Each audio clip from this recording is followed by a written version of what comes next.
Hello, welcome back to Glorified Gutsy Gaming. I'm Jake, and today we will be doing the most played games of 2023. So this is all the games I played, and this is the ones I played the most of that year.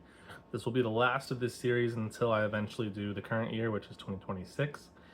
And this is kind of like the last one that I did where there's going to be a lot of ties, so it's actually like the top 13 or so, but it's because there's a lot of ties, especially near the bottom of the list. And a lot of these are ones that I've actually talked about before, so feel free to skip over those. But here we go. So the last group, I believe this is 13. The number 13 is Lost Cities. This is a two-player. I guess it's technically like an area controller lane battler because there's different colors and you're going to have numbers on them to get the most points. You're launching expeditions and you start off with minus points. If you launch an expedition, you have to like bail yourself out, but you can accidentally like put yourself way minus. It's a lot of fun. It's a classic. I think it came out in like 99, so it's a little old, but this was probably the year that I got it, or maybe the second year, and I played it a lot that year. So a lot of fun. It is a Reiner Knizia classic. And then 12, I have Calling All Nights. This is a trick-taking game that I got on Kickstarter that I've talked about a little bit also, where it has betting that is, you're betting on the number of tricks that you're going to win, and you have like a row of monsters that you're going to fight with your cards, and it's got a little bit of a different stuff. It's got a little bit of different things in it compared to some of the other betting trick-taking games. We played it a lot. I think the year prior and then this year. So I still have this one. I think it's packed away though. And then we have, this is now 11, is Last One Alive. This is a zombie dice game where you're trying to just be the last one left alive, which would be pretty obvious based on the title. There's a couple different variants in the box. We found whatever one was our favorite. I think it's like the last one or second to last one on the list. And you can either kill the zombies in front of you or you can pass them to the next player. And I think it's so fun to try to like push your luck by passing them to the next player to screw the next one so that they get out. It's a lot of fun. I like this one a lot. I think I pre-ordered it too. And then I think we're at 10 now. And this is Unmatched. I just put the whole system in here because I've played a bunch of them. And they're all kind of the same, just with different characters. I might have played the same maps and things. And I've talked about this one a lot because it seems to make just about every list. And you also want to be the last one left alive unless you play teams, which I've never played teams. But you have a character that has their own deck and their own power, and you try to be the last one alive, basically, by playing cards and eliminating their health. And then we're on number 9. These are all 5 plays, by the way. Number 9, this is Draftosaurus. This is a family weight drafting game where you're making a zoo out of your different dinosaur meeples. I think it's really cute. I still really like this one. I just talked about this one in a recent video. And that is the last of the 5 plays. So now we are up to number 8. And this is Suro with 6 plays.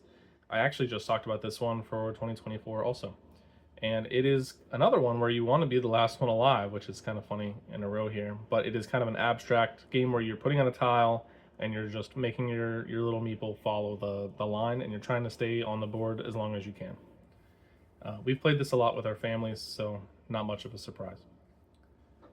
And the next one here I've got is Rhino Hero with 6 plays also. This is a family weight dexterity game where you're taking these cards that are folded and stacking them and trying to make like a really tall house and a stack of cards, I guess you could say. And you have one little rhino meeple that is a superhero, and you have to move, every so often somebody will have to move it from one part of the house up, and it's a lot of fun.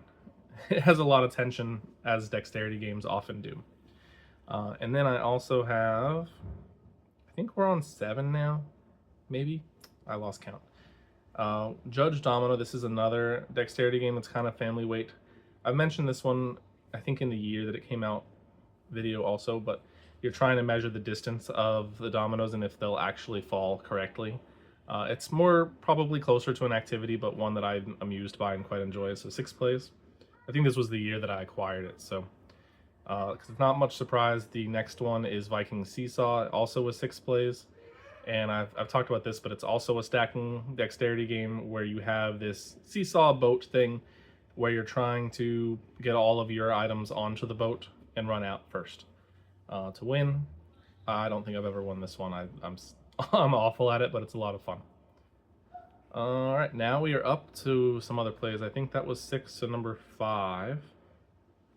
We are at Scattergories with 7 plays. This is a word party game. Another one that both of our families happen to want to play a lot that year. It seems like it goes in and out. Play it a lot like one year and then don't play it for like a decade. And then this was the year that it came out a lot for both of our families, actually. So 7 plays, and I guess I'll describe it a little bit here. You have a list of questions, and you roll a die, and whatever letter it is, you want to make you want to put your answer down for trying to start with that letter, and you can get bonus points if you like have alliteration and do more than one word in a row and things like that. It's a lot of fun. I still really like this one. It's a mass market old game. And then number 4, I think we're at now. Also 7 plays. This is Skull King, another trick-taking betting game. I've talked about this one a good bit too. But you're trying to get the most points, and you get points by hitting your bid.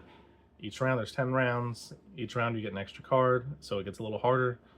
And it's a lot of fun. I've probably played this more than any other game, probably ever.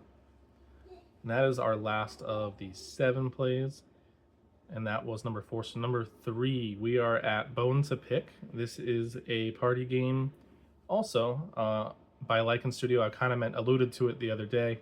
And it is one where everybody gets like 11 cards from 0 to 10, and you're trying to take down this common deck of monsters together, but you're trying to do it to where you have the highest value cards left. However, if you fail to stop all the monsters, whoever has the most cards in their hand is the loser. It's fun. I like it. It's not my favorite game, but we did play it a lot that particular year. Sometimes the games can last like 5 minutes, and sometimes they can last a little bit longer. There's a campaign in there I gotta check out sometime. I feel like that's probably unique enough and worthwhile checking out. And then number 2, this is also with 8 plays, but this is the DC deck building game. I've just put all of them kind of like unmatched, and I talk about this one a lot too, where the system is basically, it's a little different each box, but you're trying to, hey buddy, trying to have the most points at the end, or in some of them you can eliminate the other players. And then number 1 with 10 plays, this is Heroescape. This was number 1 in the other video too, but this was the year that I reacquired my original box, so this was only like half the year of playing it. And this is the original Rise of the Valkyrie Master set that we played like 10 times that year. Again, where you're trying to eliminate the other player, or players if you're playing with more than 2 people. But that'll do it for this list.